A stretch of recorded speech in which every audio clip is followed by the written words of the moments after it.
How you doing, good people? This is the 8-Bit Animal. And Jordan Mechner is a name that most younger gamers may not know. But they definitely know his second baby.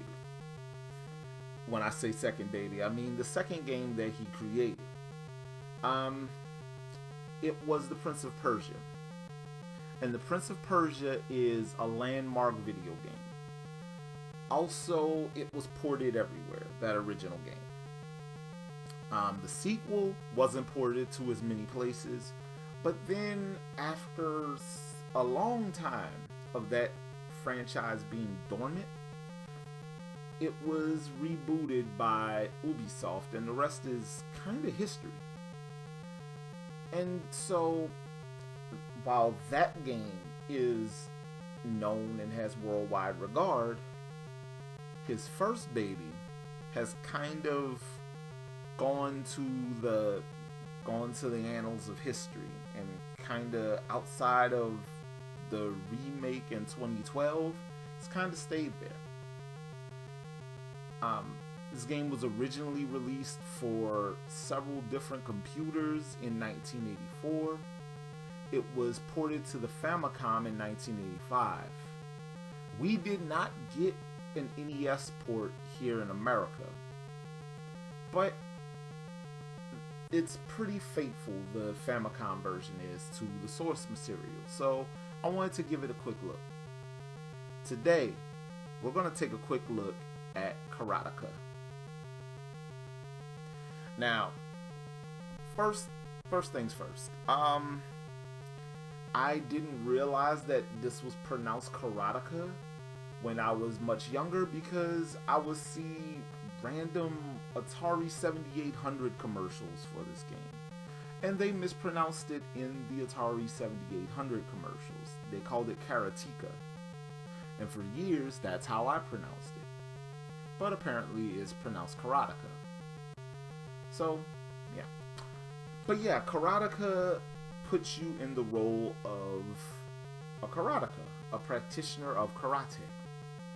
And he starts out climbing a cliff, gets to the top of the cliff, and he makes his way to the fortress of a warlord by the name of Akuma, who has kidnapped Princess Miracle. And your lone nameless karateka has to make his way to Akuma's fortress, defeat Akuma, and rescue Princess Miracle.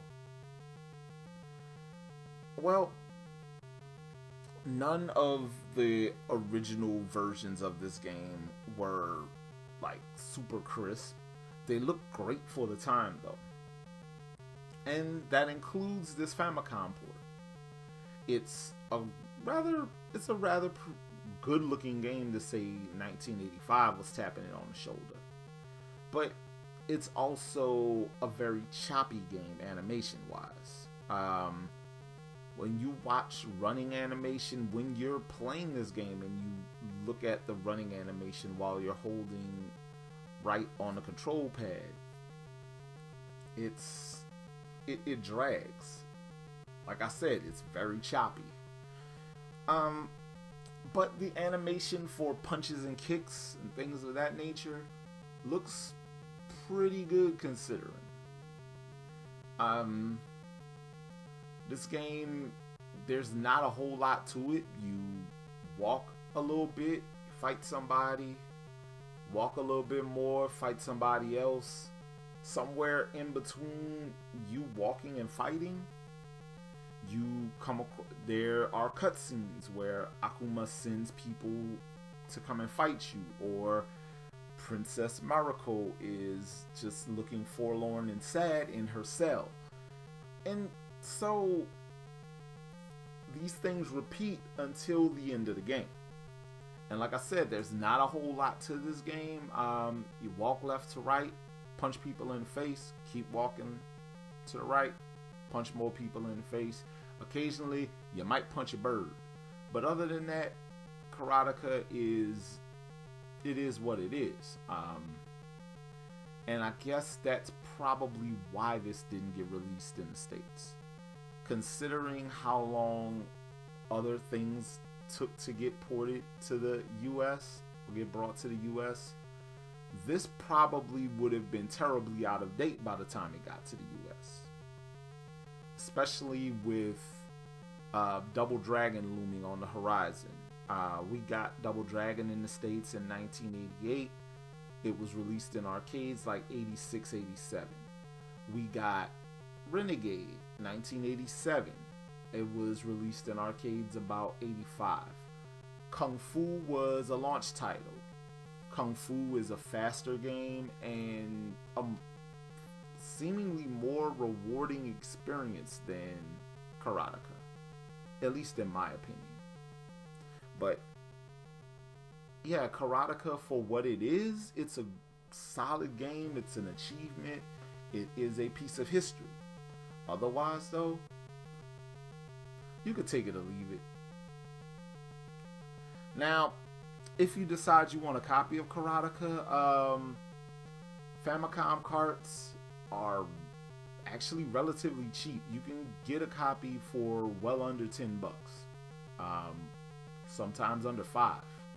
But what I will tell you is the same thing I always do. Make sure you can play this on whatever machine you try to play it on, because again, it's a Famicom game. It's a Famicom cart. Didn't get released Western wise, except for on Nintendo consoles, except for the Game Boy, where there is a Game Boy game called Master Karateka, and that was about it. But yeah, Karateka, like I said, is a piece of history. It's a solid piece of history, but it didn't keep up with the times. You can try that 2012 remake if you can find it somewhere to play it. It's a little bit better. It feels more modern, but it's still kind of slow, kind of plodding. Feels kind of lost with time. But this has been the 8-Bit Animal. And I'll catch you beautiful people tomorrow.